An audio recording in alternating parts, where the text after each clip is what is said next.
Hi Flosstube, it's Lori McCleary, Texstylust. Welcome to the 12th day of Vlogmas.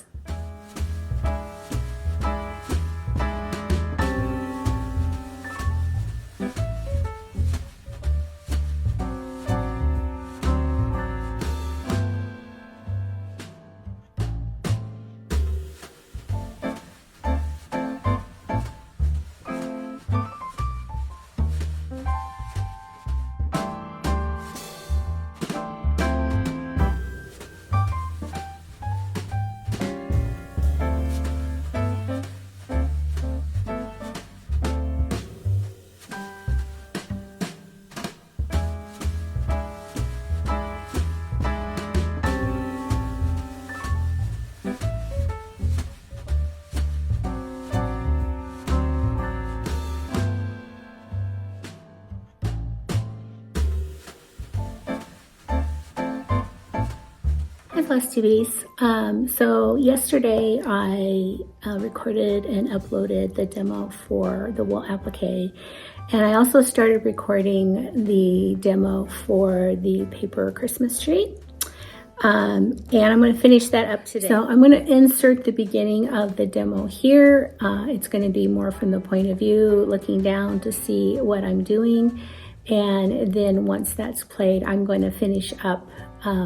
We're going to come back here and I'm going to finish up the tutorial. Okay, we're back for another demo, and this one is going to be about the folded paper tree. The first thing you want to do is get an old paperback book. This one is, I should be able to get 2 trees out of this. It has enough pages for that. You want something that has about 125 pages, although I'm going to try to do something with smaller pages. And the first thing you want to do is you want to pull off the cover. You might take a page or 2 with it, that's okay. You want to pull off the cover until you get down to just the book here. So you want to leave all of this intact. Because this is enough to do 2 trees, I'm going to count out about 125 pages.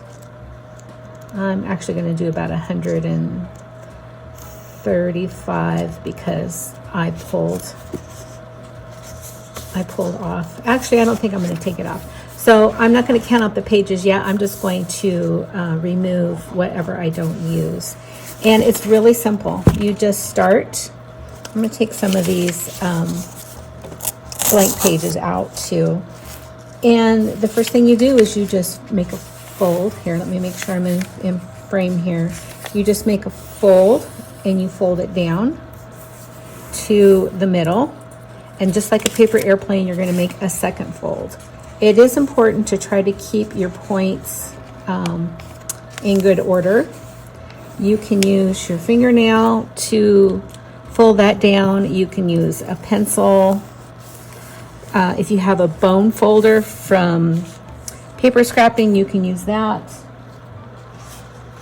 Anything that's going to help you get a nice crease. And then you just fold that over and you go to the next page. And you do the same thing. Now when you get to the next page, I bring it in just a hair. Make sure you get that nice point. And the same with folding it this way. You want to give it just a hair because that's going to give it, see, it's like a 1/16 of an inch. That's going to give it enough room to turn in on itself nicely without getting too bunched up.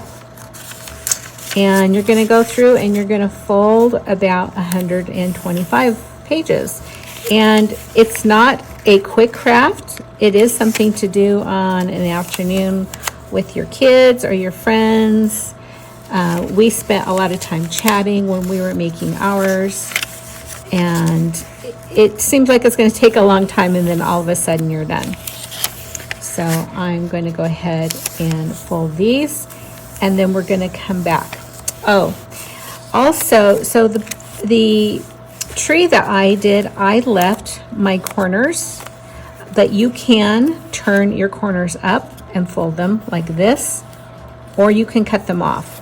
Your choice if you would like to have a tree that does not have the points at the bottom. See how these are kind of curling? I may go through and cut those off. But folks, it's as simple as that. So I'm gonna go ahead off camera and I'm gonna keep folding. I will give you a couple of hints. When you get a certain amount folded, they're gonna get kind of unwieldy. So get like a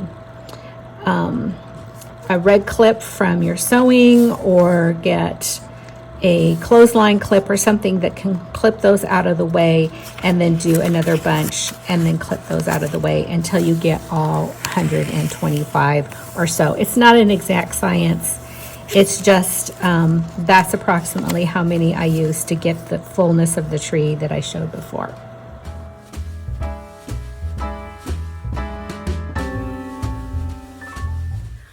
Okay, so I spent gosh, I don't know, like an hour working on this to finish folding all of these. When you get to a certain point, usually about this many pages, sometimes you need to take a clip or something and clip those out of the way.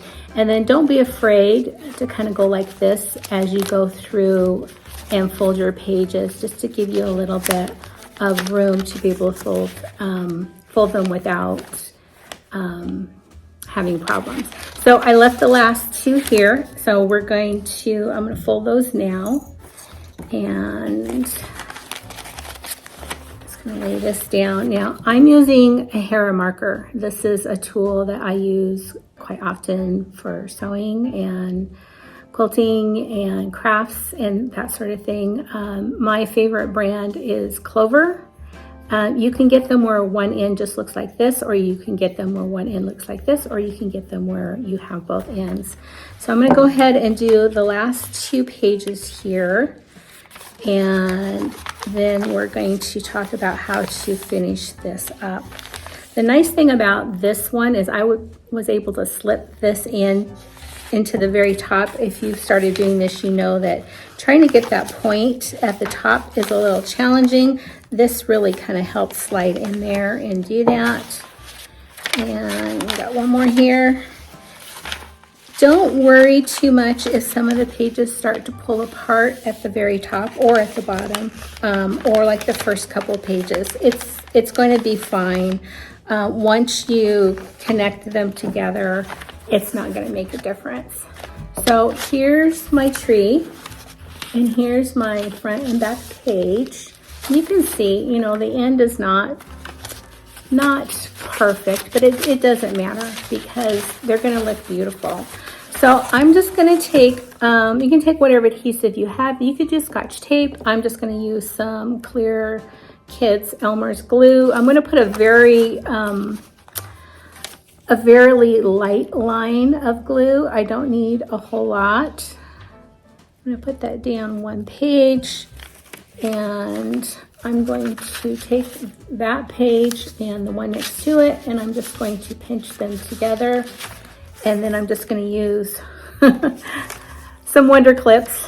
They are wonderful. So Wonder Clips from Quilting, and I'm just going to clip those together, and I'm going to set this aside to dry. Now for this particular one, I left the corners on this one. I like the corners. The other one that I started folding here, I cut the corners. So whichever way you want to do it, it doesn't matter. Just kind of what your preference is.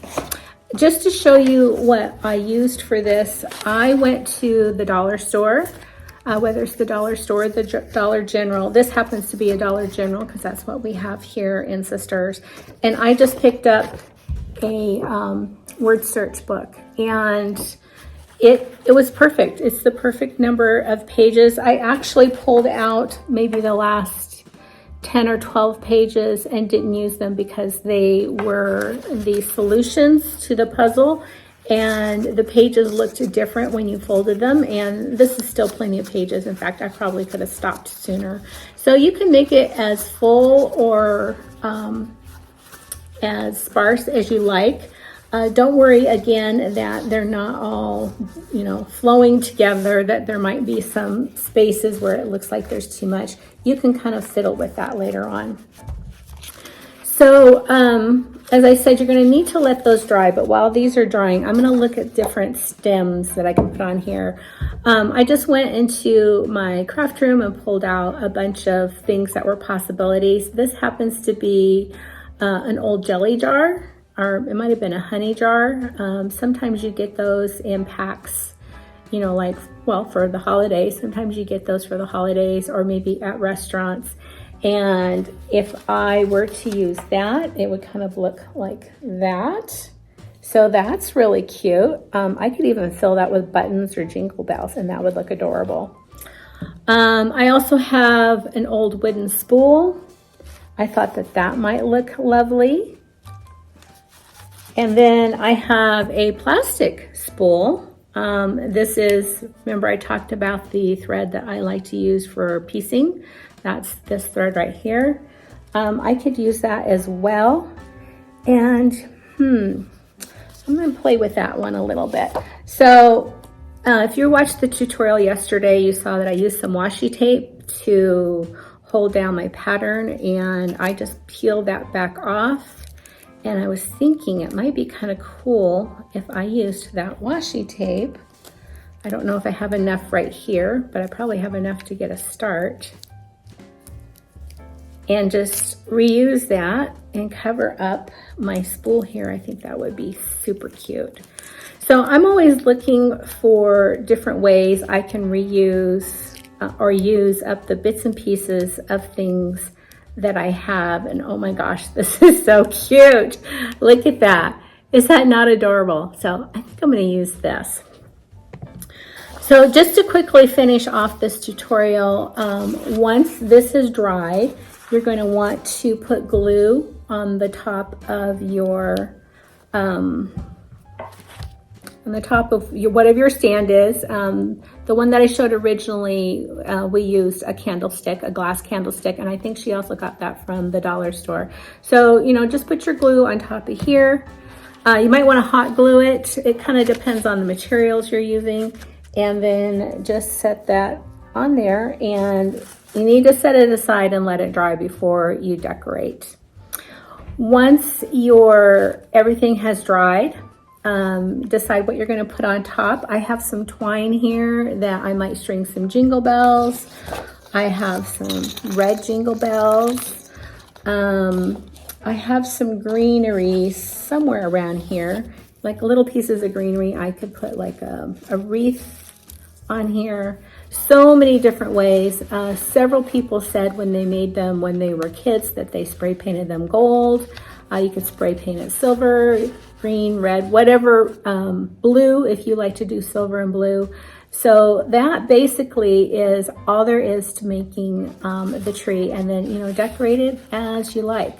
I probably would not put the lights on there. I think even the little ones on the wires that are LED, I would be kind of concerned about the possibility of fire. This is just paper. But decide what you want to put on there and make as many as you want. I think they're darling. And they're just so pretty. So there we go. That's that tutorial. If I've missed something in the tutorial, please don't hesitate to drop something down below, or if you have other questions and you need some clarification, please drop me a message. So yesterday, after doing the little demo and doing this little tree, I loved it so much. I totally scrapped what I was going to do for my gift exchange, and I used that same pattern. I love the simplicity. I like the red tree. I don't think any of my quilting friends watch my YouTube channel, so I'm going to go ahead and show you what I've made for the gift exchange tomorrow. And I did this cute little pillow, and I did do a herringbone stitch around the edge. I attached some jingle balls, and then I put our group name and the year on the back here. So I love this. I like how it turned out. It's a beautiful little skinny pillow. I filled it with both walnut shells and with some polyfill. I use the polyfill to fill out the corners, and then I fill it most of the way with walnut shells to give it some heft and kind of give it that nice squish. And then I fill the rest with polyfill to kind of hold the walnut shells in there. So that is what I made. I think it turned out darling. I did do a little bit different. With the whip stitch, I used gold on the tree and red on the star and the trunk. And then, like I said, I used green here on the side. So just thought I'd share that with you. It turned out wonderful, and I'm really happy, and I hope whoever picks it will be happy too. Yesterday, I had showed you the demo for the wool, and I've did a little bit more work on it. I'm still not quite finished with it, but I'm going to show you what it's looking like, and then I'm going to add in today's gift to go in the giveaway, the Advent sack of giveaways. So what I've done is I've actually put a back on this, and I did that, and it's a back that has a pocket. And I did that by cutting one piece that was all the length, all the way down, and another piece that was a little bit shorter. I did use the same fusible, the heat and bond, to attach this part to the back. And then I used heat and bond just around here. And I am going to do a blanket stitch all the way around. I'm not quite done with that yet. But what I thought I would do is, for today, I'm going to give away a pack of the bow and needles for wool applique, and that's why I made this as a pocket. I'm just going to tuck that back there. I'm going to go ahead and put this greenery on top so it can be hung as a on a tree or on a doorknob or wherever you want to hang it. And I have some beautiful red jingle bells that I'm going to add as well. I just didn't get done in time, and I wanted to be able to film this earlier in the day. So I wanted to show you where that's going and show you that you can make this too. This would be great if you made something a little bit wider. As a gift, you could put a gift card in there. You could probably tuck some cash in there. You could put scissors in there. But that's today's gift, is the bow and needles.